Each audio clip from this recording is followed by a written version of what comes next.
Good morning students. You are welcome in 10th class maths video. In previous video we have completed till question number 20 of miscellaneous exercise 3. Now in this video we are going to start question number 21. So let's start.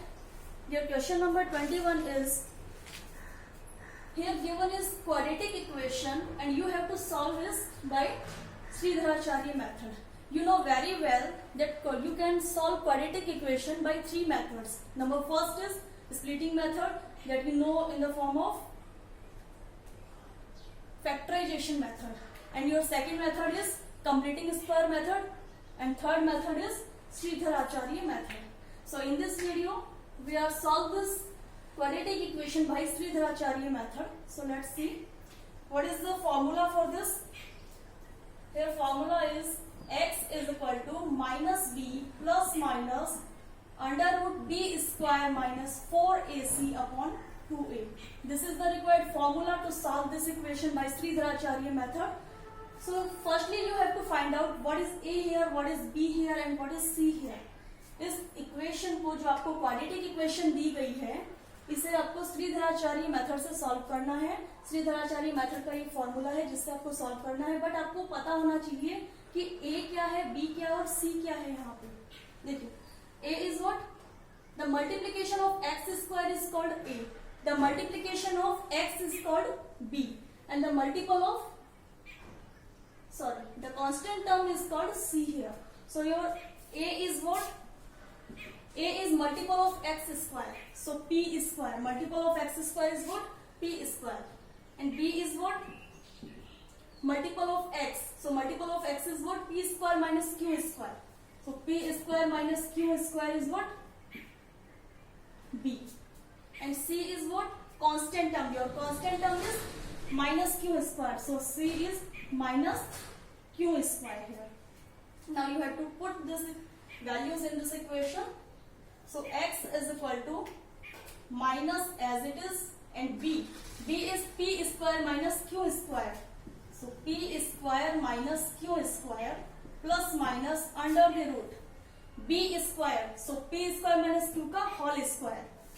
p square minus q square का whole square. Minus 4 as it is a. What is the value of a? P square the value of a. So we multiply p square and multiply c. What is c here? Minus q square, that is constant term in this equation is called c. So value of c is minus q square.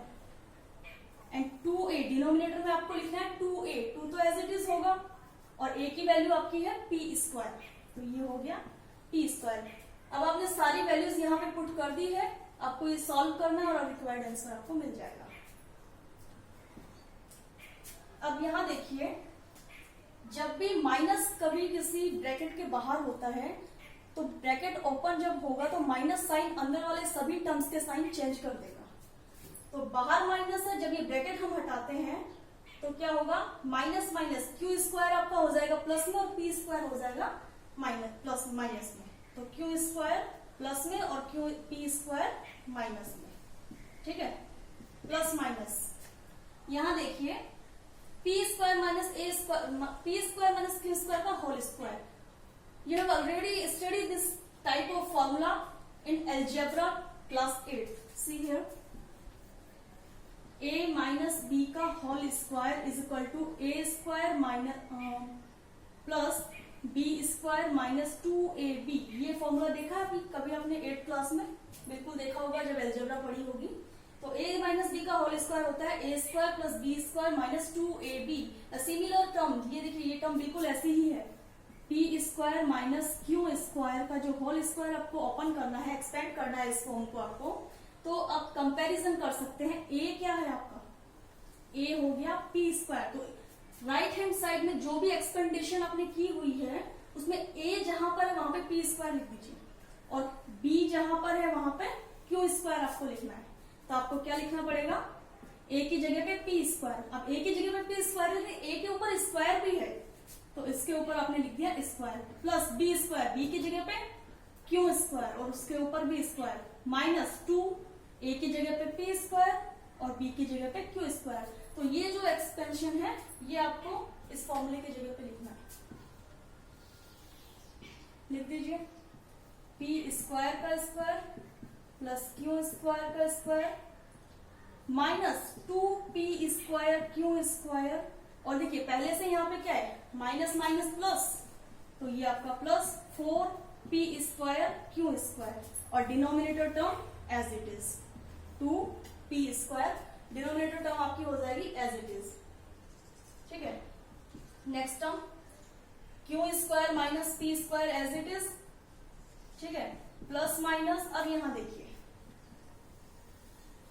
P square का square as it is plus Q square का square as it is, but ये देखिए minus का 2p square q square और ये plus का 4p square q square, तो p square q square तो देखिए सेम है, यहाँ पे मैं लिख रही हूँ p स्क्वायर क्यू स्क्वायर, तो दोनों में ही है, और यहाँ क्या है प्लस का 4, यहाँ माइनस का 2, प्लस का 4 में से माइनस का 2 कर दीजिए, सॉल्व कीजिए इसको। प्लस 4 माइनस 2 क्या होता है, प्लस 4 माइनस 2 होगा ना प्लस का, तो यहां हम लिखेंगे प्लस का 2, और डिनोमिनेटर टर्म फिर से as it is 2p square, denominator term होगी as it is.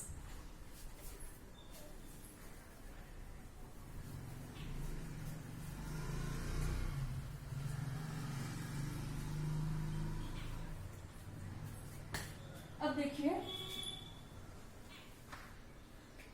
Q square minus P square as it is plus minus, ये देखिए P square sorry A square minus plus B square plus 2ab, क्या आपने ये formula कहीं पे देखा है, A square plus B square plus 2ab, बिल्कुल देखा है, 8th क्लास के अलजेब्रा में देखा है। क्या होगा A square plus B square plus 2ab, क्या होता है ये फॉर्मूला, इज इक्वल टू होता है a प्लस बी का होल स्क्वायर, पढ़ा होगा। तो हम यहाँ पे क्या लिख सकते हैं, P square plus Q square का होल स्क्वायर, तो यहां हम क्या लिखेंगे P square plus Q square का होल स्क्वायर, और denominator term as it is. ठीक है, अब देखिए आपने पढ़ा होगा कि स्क्वायर और अंडर रूट एक दूसरे से कैंसिल होते हैं, क्योंकि अंडर रूट का मीनिंग क्या होता है, अंडर रूट का मतलब क्या होता है, देखिए अंडर रूट जो होता है इसका मतलब होता है पावर हाफ, और स्क्वायर का मतलब होता है पावर 2, तो ये एक दूसरे से कैंसिल आउट होते हैं दोनों एक दूसरे से, तो स्क्वायर और अंडर रूट कभी भी एक साथ देखने को मिले तो वो हट जाता है। तो यहाँ Q square minus P square plus minus square और अंडर रूट दोनों एक दूसरे से कैंसिल आउट होंगे, तो आपका क्या बचा P square plus Q square, ये टर्म आपके एज इट इज, और अपॉन में 2p स्क्वायर। अब आपको यहाँ पे दो केस मिलेंगे, क्योंकि यहाँ पे जो आपका P square plus Q square जो टर्म है वो प्लस में भी है और माइनस में भी है, तो दो केस आपको देखने को मिलेंगे। फर्स्ट केस देखिए, फर्स्ट केस में क्या होगा, ये टर्म एज इट इज लिख लीजिए Q square minus P square.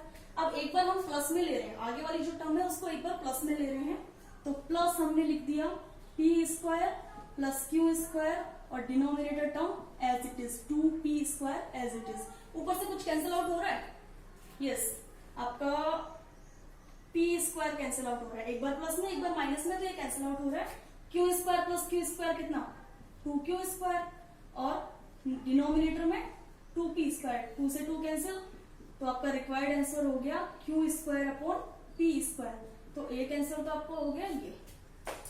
Second आपको क्या लेना है, सेकंड केस जब आप लोगे तो आपको इस बार ये जो टर्म है इसको नेगेटिव लेना है, तो सेकंड केस देखिए Q square minus P square, ये वाली टर्म एज इट इज। अब इस वाले टर्म को आपको नेगेटिव लेना है, तो नेगेटिव में पी स्क्वायर, बट देखिए यहां नेगेटिव है तो जब ब्रैकेट ओपन होगा तो क्यू स्क्वायर भी नेगेटिव होगा, तो इसको भी नेगेटिव लिख लीजिए।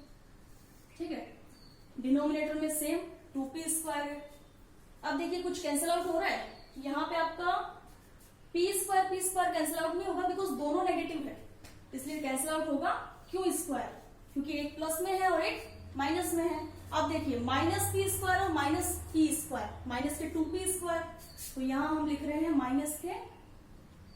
माइनस के 2p स्क्वायर, और डिनोमिनेटर टर्म क्या है हमारी प्लस का 2p स्क्वायर, तो इसको लिख दीजिए प्लस का 2p स्क्वायर, दोनों कैंसिल हो रहे हैं, क्या बचा माइनस का 1, तो ये हो गया आपका माइनस का 1, ये भी आपका रिक्वायर्ड आंसर है।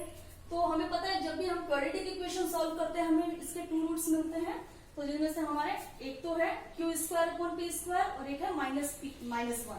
तो हमारी x की जो वैल्यूज आई, x की जो वैल्यूज है वो क्या हो गई -1 और Q square upon P square.